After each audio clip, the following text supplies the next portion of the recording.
bir sürü masraf etmişim. Ve bu telefonun sebep. Bakın tohum daha çıkmamış, görüyorsunuz. Tohumun daha hepsi duruyor. Sulama yapmadım şimdi. Görüyorsunuz. Ben tohum 3 tane çıkmış, 4 tane çıkmamış. Görüyorsunuz. Hepsi susuz burada. Su olsaydı şu an buradan çıkardı.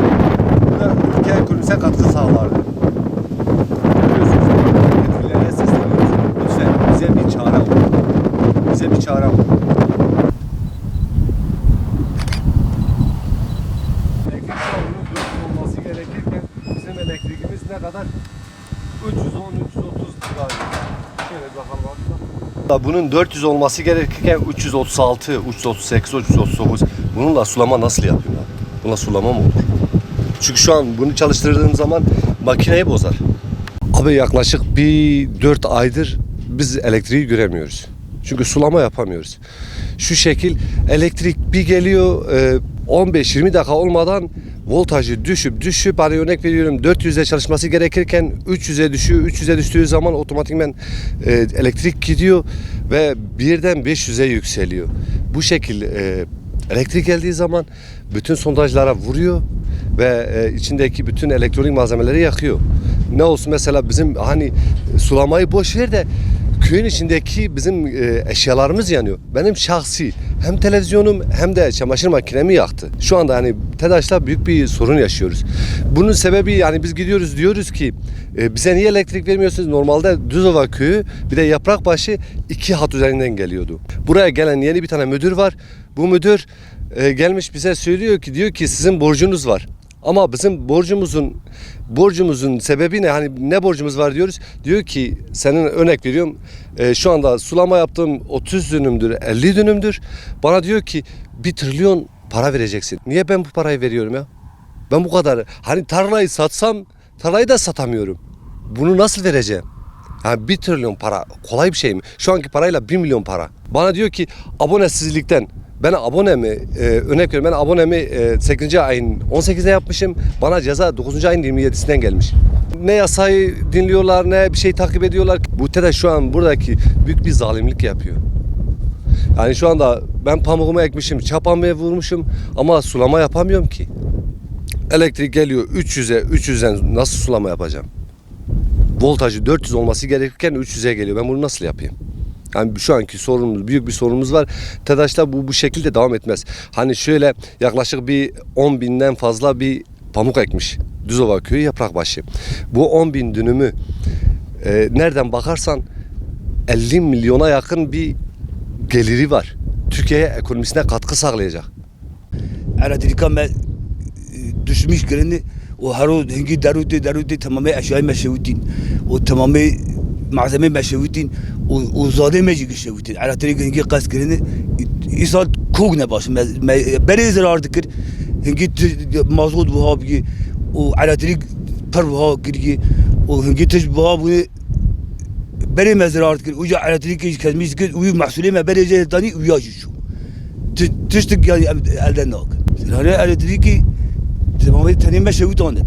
O yavay ben bu çandi ben bu uyguş bir şevutan. Sırati ser ben bu ana zade me şevutin. Zade me beri 3-4 kilo cehtani anka 200 kilo cehtani. Uya mesrafe mekhsi eder nak. Ondan sonra ben bu nudani ben bu gara anka pe başlamış ki evji kokar me kok ziraat.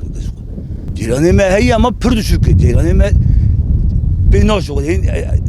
Fiske me xatice nakin. Dey goşun xasi otomatik düşmüş giriyor. O xasi otomatik dey goşun evet.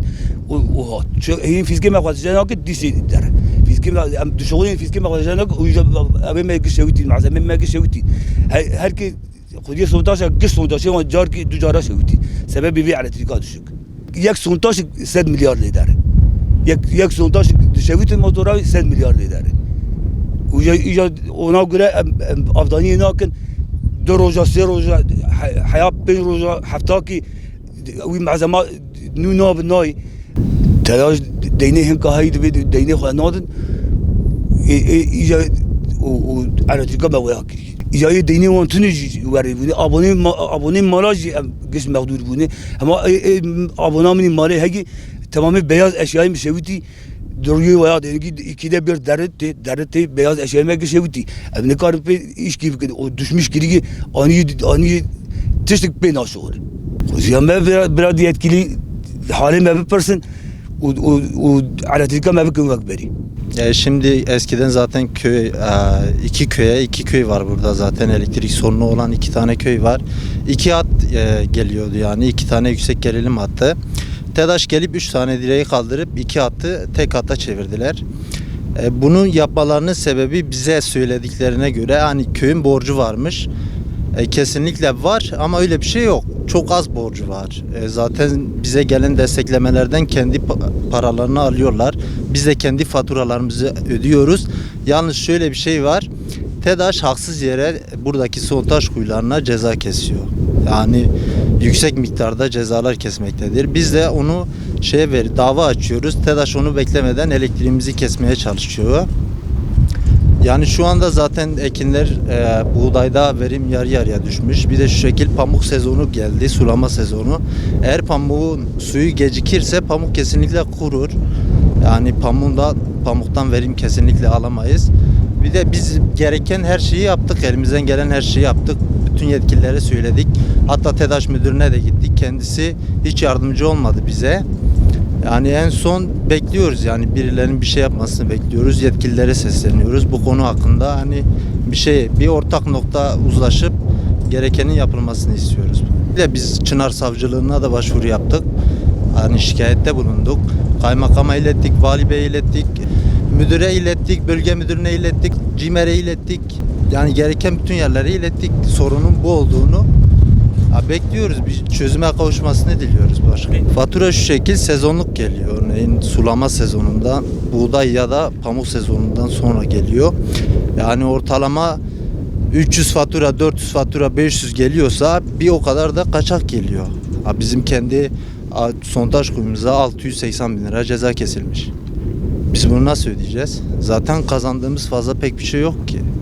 Sadece geçimi sağlıyoruz. TEDAŞ'ın keyfi yani başka bir şey yok ki. Hani gelip diyorlar ki siz izin vermiyorsunuz biz köy genelinde saatleri kontrol edelim.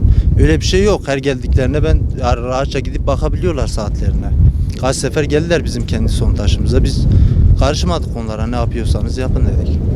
Buradaki sorunlarımız ilk başta TEDAŞ geliyor. Normalde mesela 4 aydan beridir yolun çıkışında 3 direğimizi kesip 2 hattı bir hata bağlayıp 4 aydır mesela köye enerji vermiyorlar gibi de düşünün yani.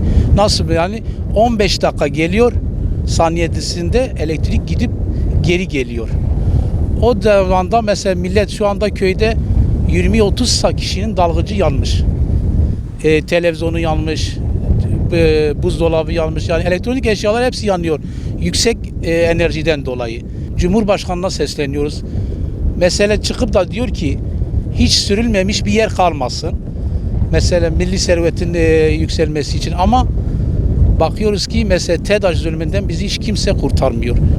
Yani defalarca kaymakamlığa gittik, ilçe müdürlüğüne gittik, il müdürlüğüne gittik. Kimse, milletvekillerini araya soktuk. Hiç kimse derdimize derman olmuyor. Buradan yani Cumhurbaşkanı'na sesleniyoruz ki sesimizi duysun. Şu anda şu gördüğünüz pamuk. Eğer bu elektrik böyle giderse buradan bir 10 kilo bile pamuk alamazlar. Çünkü yanar yani. Millet buraya gübre atmış, tohum atmış, ilaç atmış. Yani bunun masrafını çıkaramaz millet. Hiç kimse altından kalkamaz. Bankalardan zaten çiftçiler yüklü bir miktarda kredi altında şu anda. Eğer bu tarla gelmese millet hepsi iflas eder. Hiç kimse de çiftçilikle uğraşmaz. Sadece sesimizin duymasını istiyoruz. Geçen sene enerjide herhangi TEDAŞ'la bir sorun yoktu. Yani verimler normaldi, güzeldi. Yani millet beklediği verimi aldı. Ama bu sene yani diyorum ya şu 100 dönümden 10 ton alamayız. Yani buradan mesela diyelim ki 50-60 ton almam gerekirken buradan 10 ton alırım ancak. Yani onu da zor alırım. Zaten traktörle sürer giderim yani.